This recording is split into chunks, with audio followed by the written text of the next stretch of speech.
नमस्कार विद्यार्थी मित्रो, U R K Creations YouTube चॅनलमध्ये आपलं सर्वांचं स्वागत.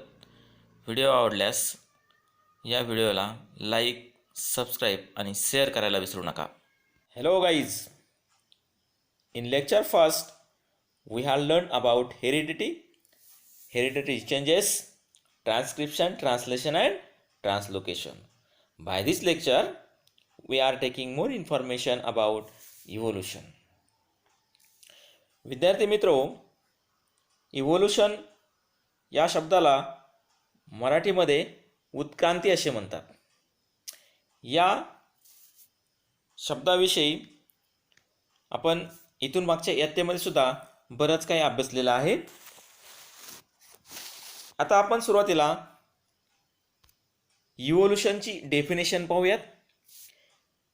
So evolution is the gradual change occurring in living organisms over a long duration. So this is the definition of evolution. Evolution is the gradual change. Gradual change means it is the slow change. It is a slow process that occur in living organism over a long duration. So ही जी gradual evolution आहे ती evolution सर्व सजीवामध्ये आढळणारी ही एक क्रिया आहे. जी क्रिया अगदी हळुवारपणे होत असते. सजीवांमध्ये अगदी हळुवारपणे बदल होत असतात आणि हे बदल होण्यासाठी खूप मोठा काळ द्यावा लागत असतो, त्याला लागत असतो. This is a very slow going process through which development of organism is achieved. This process is very slow. ही अगदी एकदम स्लो प्रोसेस आहे, हळुवार चालणारी प्रोसेस आहे आणि या हळुवार प्रोसेसमध्ये ऑर्गॅनिझमची जी काही डेव्हलपमेंट असते, प्रगती असते, ती आपल्याला या ठिकाणी अचीव होताना दिसते. All the stages occur in various components ranging from stars and planets in space to the biosphere present on the earth should be included in the study of evolution. या थिअरीमध्ये, इव्होल्यूशनच्या थिअरीमध्ये, उत्क्रांतीच्या थिअरीमध्ये फक्त सजीवांविषयीच सांगितलेलं नाही, तर पूर्ण स्टार्स अँड प्लॅनेट्स जे काय स्पेसमध्ये आपल्याला पाहायला भेटतात किंवा ज्या काय गोष्टी आपल्याला बायोस्फिअरमध्ये उपस्थित पाहायला भेटतात त्या सर्वांविषयी, त्याचबरोबर पृथ्वीवरच्या सर्व गोष्टींविषयी आपल्याला ही इव्होल्यूशनची थिअरी माहिती देत असते. Formation of a new species due to changes in specific character of several generations of living organism as response to natural selection is called evolution. This is the second definition. What is that? Formation of a new species. नवीन प्रजातींची निर्मिती. कशामुळं? Due to changes in specific characters of several generations of living organisms as a response to natural selection. म्हणजे जे काही नवीन प्रजाती तयार होते आणि ती प्रजाती कशामुळे तयार होते?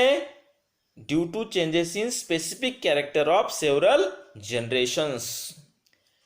म्हणजे अनेक जनरेशनमध्ये हळुवारपणे थोडे थोडे काही बदल होत असतात. त्या बदलांमुळे निर्माण होणारा जो सजीव असतो तो पाठीमागच्या पिढीपेक्षा काहीतरी वेगळा असतो. आणि हे कशामुळे होत असतं? Because of response to the natural selection. याला इव्होल्यूशन असं म्हटलेलं आहे. म्हणजे इव्होल्यूशनच्या या ठिकाणी आपल्याला दोन डेफिनेशन लक्षात आल्या. त्यापैकी तुम्हाला जी सोपी वाटते ती तुम्ही लिहू शकता. ठीक आहे, okay. Now 3.5 billion years ago life had been non-extinct existent on the अर्थ. म्हणजे 3.5 बिलियन वर्षापूर्वी पृथ्वीवर कसल्याही प्रकारचं सजीवांचं अस्तित्व नव्हतं. At the beginning there may have been only simple elements in the ocean on the earth and simple type of organic and inorganic compounds have been formed from those. म्हणजे सुरुवातीला काय होतं? सुरुवातीला एकही सजीव या पृथ्वीवर अस्तित्वात नव्हता. There may have been only simple element. फक्त काय अस्तित्वात होतं? मग सिम्पल एलिमेंट अस्तित्वात होते. म्हणजे सजीवांच्या व्यतिरिक्त फक्त सिम्पल एलिमेंट्स अस्तित्वात होते. आणि त्या सिंपल एलिमेंट कुठं होते? ओशन. या ओशनमध्ये होते, म्हणजे समुद्रामध्ये होते, पाण्यात होते पृथ्वीवरच्या. आणि त्यापासून simple type of organic and inorganic compounds may have been form. म्हणजे from simple elements organic and inorganic compounds may have been form. may have been formed. Complex compound like protein and nucleic acid may have formed over the long period from those simple compounds. म्हणजे आपल्याला एक गोष्ट लक्षात आली का? या पृथ्वीतलावर सुरुवातीला एकही प्रकारची जीव नव्हता. त्यावेळेस काय होतं? सिंपल एलिमेंट्स होते. आणि त्या सिंपल एलिमेंट्समधून काय तयार झालं? Simple types of organic and inorganic compounds तयार झाले. आणि आफ्टर दॅट स्लोली त्या सिंपल ऑर्गॅनिक आणि इनऑर्गॅनिक कंपाऊंडपासून काय तयार झालं? तर कॉम्प्लेक्स कंपाऊंड तयार झाले. जसं की प्रोटीन्स, न्यूक्लिक ॲसिड हे तयार झाले. आणि हे तयार होण्यासाठी किती वेळ लागला? over the long period from those simple compounds. आणि त्याच्यापासून काय तयार झालं? हे कॉम्प्लेक्स कंपाऊंड तयार झाले. कशापासून तयार झाले? सिंपल कंपाऊंड्स पासून तयार झाले. कॉम्प्लेक्स कंपाऊंड कशासारखे तयार झाले? प्रोटीन्स अँड न्यूक्लिक ॲसिड सारखे. First primitive type of cells may have been form from the mixture of different types of organic and inorganic compound. त्याच्या पुढची स्टेज काय झाली? हे जे कॉम्प्लेक्स कंपाऊंड होते, प्रोटीन आणि nucleic acid, from that complex compound the first primitive type of cell have been form. काय तयार झालं? First primitive type of cells तयार झाल्या. कशापासून तयार झाल्या? From the mixture of different types of organic and inorganic compounds. म्हणजे अनेक ऑर्गॅनिक आणि इनऑर्गॅनिक कंपाऊंडच्या मिक्सचरपासून ह्या प्रिमिटिव्ह सेल्स तयार झाल्या. Number of those cells may have increase at the cost of surrounding chemicals. आणि अशामधून अनेक प्रकारच्या सेल्स त्या ठिकाणी इन्क्रीज झाल्या. संख्या त्यांची वाढत गेली. There may had been some differences among those cells and according to the principle of natural selection some may have shown good growth and some may have perished which could not adjust with the surrounding. म्हणजे या ठिकाणी आपल्याला एक गोष्ट लक्षात आली की सुरुवातीला काही प्रिमिटिव्ह टाईपच्या सेल्स तयार झाल्या आणि नंतर त्या सेल्सपासून अनेक प्रकारच्या सेल्स तयार झाल्या. त्या सेल्स सगळ्या सारख्या होत्या का? नव्हत्या.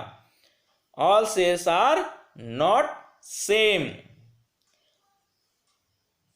There may had been some differences among those cells, and according to the principle of natural selection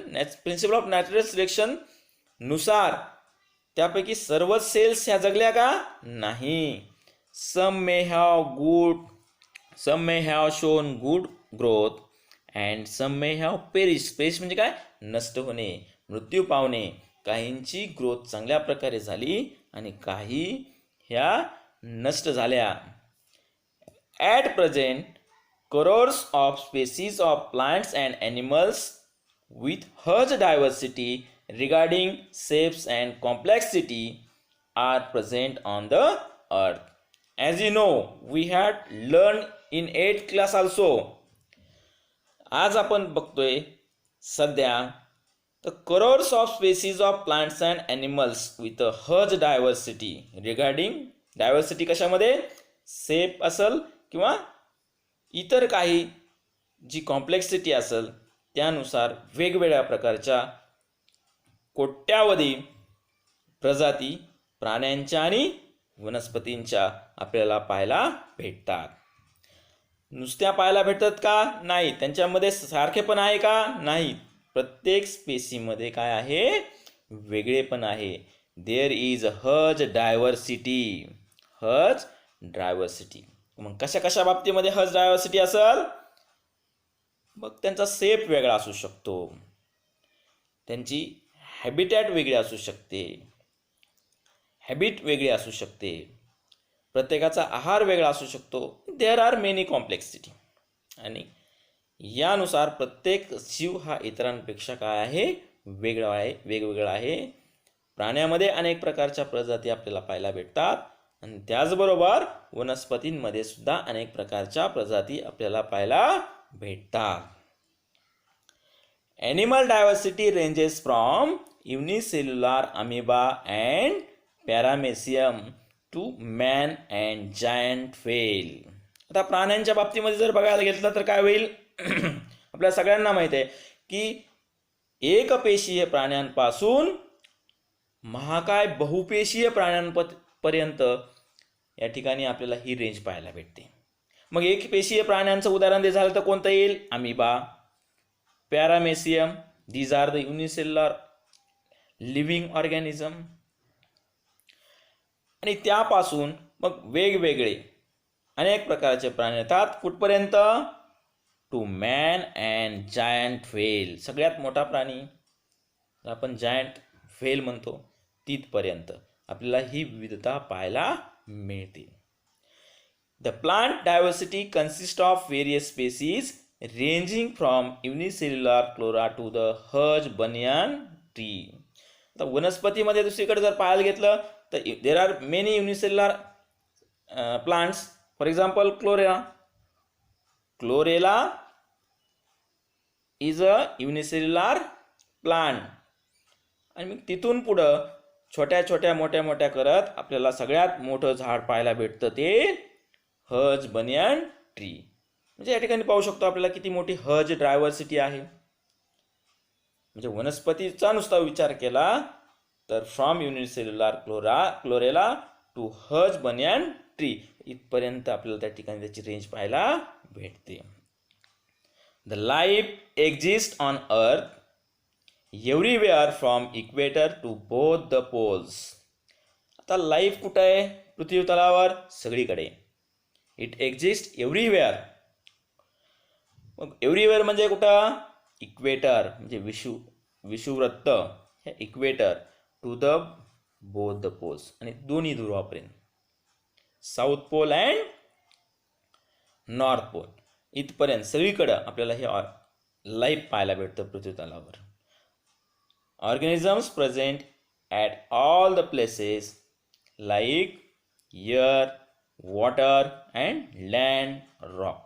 कुठं कुठं आपल्याला सजीवांचं अस्तित्व पाहायला भेटतं, हवेत पाहायला भेटतं, पाण्यात पाहायला भेटतं, लँड जमिनीवर पाहायला भेटतं, त्याचबरोबर रॉक खडकामध्ये सुद्धा पाहायला भेटतं. Humans have shown curiosity about origin of life and reasons for such a great diversity in life present on the earth since ancient period. तर आपल्याला माहीत आहे की आपण मानव प्राणी सगळ्या प्राण्यामध्ये हुशार आहोत आणि सुरुवातीपासूनच त्याला या डायव्हर्सिटीमध्ये किंवा लाईफमध्ये वेगळेपण काय आहे किंवा कशा प्रकारे ग्रेट डायव्हर्सिटी आहे, कुठं कुठं अस्तित्व आहे, याविषयी जाणून घेण्याची उत्सुकता अगदी त्याला प्राचीन काळापासूनच आहे.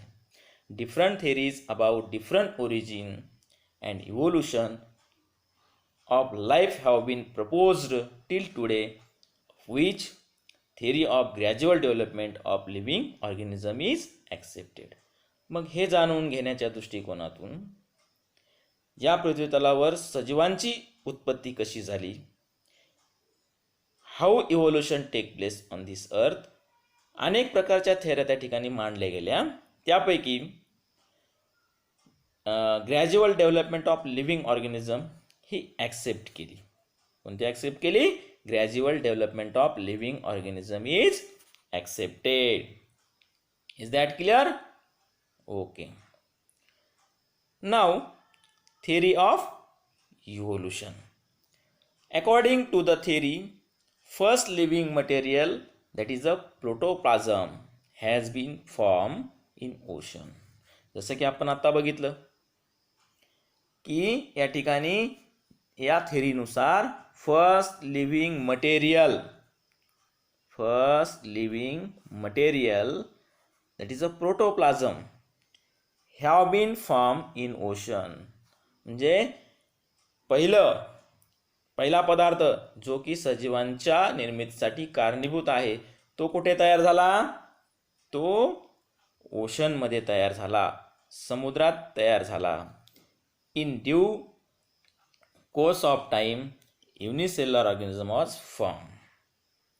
त्यानंतर काय तयार झालं? युनिसेल्युलर ऑर्गॅनिझम तयार झाला. म्हणजे सुरुवातीला आपण जे बघितलं, when there is not life on the surface of earth, what happens? There may present simple elements. From that simple elements,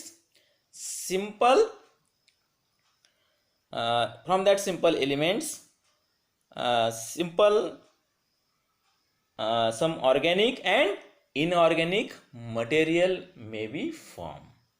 From that simple organic and inorganic material, complex material is formed.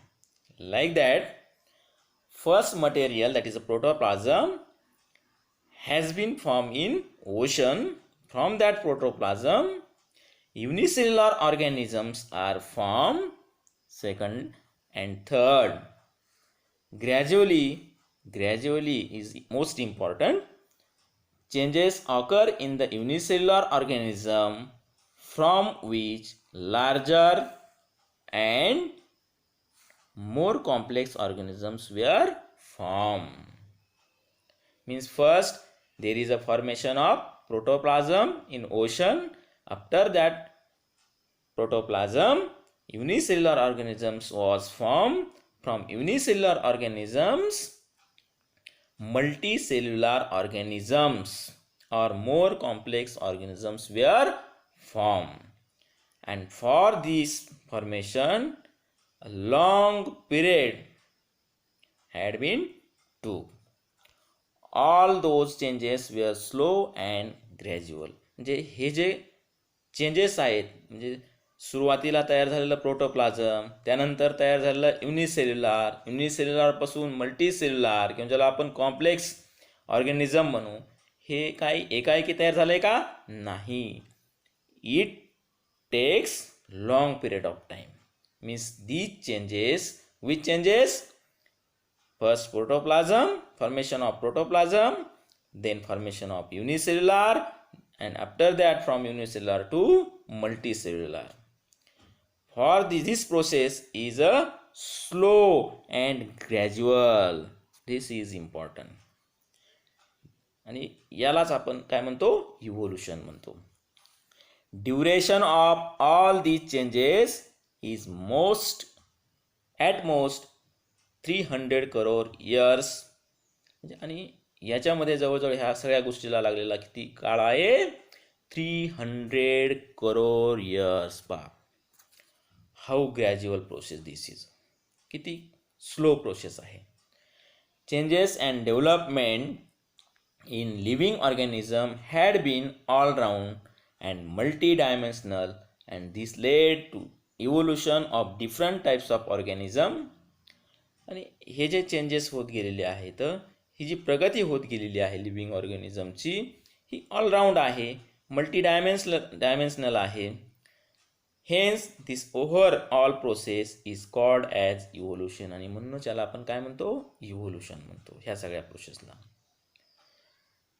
Which is organisational progressive development of plants and animals from the ancestors having different structure and functional organization is called evolution. ही सुद्धा आपण इव्होल्युशनची definition त्या ठिकाणी म्हणू शकतो. विद्यार्थी मित्रो, इथं आपण थांबूयात. पुढचा भाग जो आहे तो आपण लेक्चर 3 मध्ये पाहूयात. Is that clear? ओके.